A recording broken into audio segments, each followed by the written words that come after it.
HMDA మాజీ planning director Shiva Balakrishna కేసులో తీగ లాగుతుంటే డొంకంతా కదులుతోంది. ఏసీబీ విచారణలో శివ బాలకృష్ణ 1000 కోట్లకు పైగా ఆస్తులను కూడబెట్టినట్లు తేలింది. బంధుమిత్రులు బినామీల పేర్లపైన వందలాది ఎకరాల భూములను కొనుగోలు చేసినట్లు అధికారులు గుర్తించారు. వాటి విలువ 500 కోట్లకు పైనే ఉంటుందని అంచనా వేస్తున్నారు.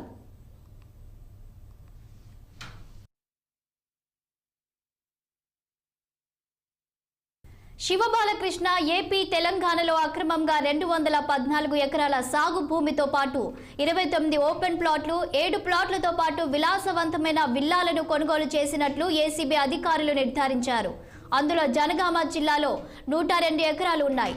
అందులో పాలకుర్తిలో 27, రఘునాథ్పల్లిలో 2.2 ఎకరాలు, జాఫర్గఢ్లో 20 ఎకరాలుండగా కొండగండ్లలో 48 ఉన్నట్లు గుర్తించారు. ఇక నాగర్ కర్నూల్లో 39 ఎకరాలు, సిద్దిపేటలో 7, యాదాద్రి భువనగిరి జిల్లాలో 66 ఎకరాలు ఉన్నట్లు నిర్ధారించారు. ఇక ఓపెన్ ప్లాట్లలో రంగారెడ్డి జిల్లాలో 12, సంగారెడ్డిలో 3, భువనగిరిలో 8 ఉండగా మిగతావి విజయనగరం, విశాఖపట్నంలో ఉన్నట్లు తెలుస్తోంది.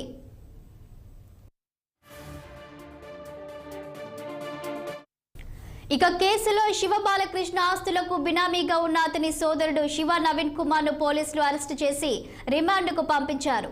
అతన్ని కస్టడీ కోసం వచ్చే వారం కోర్టులో పిటిషన్ వేయనున్నారు ఏసీబీ అధికారులు. మరోవైపు హెచ్ఎండిఏతో పాటు రేరా కార్యాలయాల్లో ఏసీబీ అధికారులు సోదాలు నిర్వహించారు. 3 రోజులుగా ఆయా కార్యాలయాల్లో తనిఖీలు చేపడుతున్నారు. ఈ సోదాలో పలు డాక్యుమెంట్లను స్వాధీనం చేసుకున్నట్లు తెలుస్తోంది. అయితే శివ బాలకృష్ణ అక్రమాస్తుల ఆర్జనకు సహకరించిన వారిపై కూడా ఏసీబీ ఫోకస్ చేసింది.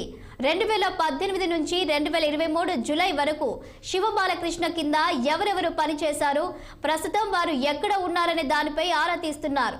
ఏపీఓ, జేపీఓ స్థాయి అధికారులు అతనికి సహకరించి ఉంటారని అనుమానిస్తున్నారు. దీంతో వారంతా భయాందోళనకు గురవుతున్నట్టు తెలుస్తుంది. ఈ నేపథ్యంలోనే ఓ అధికారి కొంతకాలంగా హెచ్ఎండిఏ కార్యాలయానికి రావడం లేదని తెలుస్తోంది.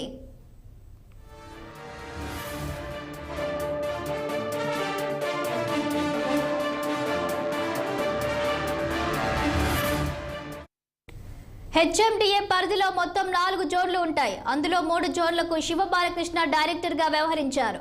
శంకర్పల్లి, శంషాబాద్, ఘట్కేసర్ జోన్లలో జరిగిన భవన నిర్మాణ, లేఅవుట్లకు అనుమతులు వంటి వ్యవహారాలు మొత్తం శివ బాలకృష్ణ హ్యాండిల్ చేసేవాడు. దాంతోపాటు మేడ్చల్ జోన్ పరిధిలోని భారీ బహుళ అంతస్తుల నిర్మాణాల వ్యవహారాలు కూడా శివ బాలకృష్ణ కనుసన్నల్లోనే జరిగేవట. ఇదిలా ఉంటే శివ బాలకృష్ణ కస్టడీ బుధవారంతో ముగిసింది. ఈ నేపథ్యంలో విచారణలో పూర్తి వివరాలు తెలిస్తే ఏసీబీ మరోసారి కస్టడీకి కోరే అవకాశాలు లేవు. కానీ విచారణకు ఇంకా సమాచారం కావాల్సి ఉంటే మరోసారి బాలకృష్ణను కస్టడీకి కోరనున్నట్లు తెలుస్తుంది. ప్రస్తుతం బాలకృష్ణకు సహకరించిన కింది స్థాయి అధికారులపై ఏసీబీ ఫోకస్ పెట్టింది. త్వరలోనే ఈ కేసులో మరికొంతమంది హెచ్ఎండిఏ అధికారులు అరెస్ట్ అయ్యే సూచనలు కనిపిస్తున్నాయి.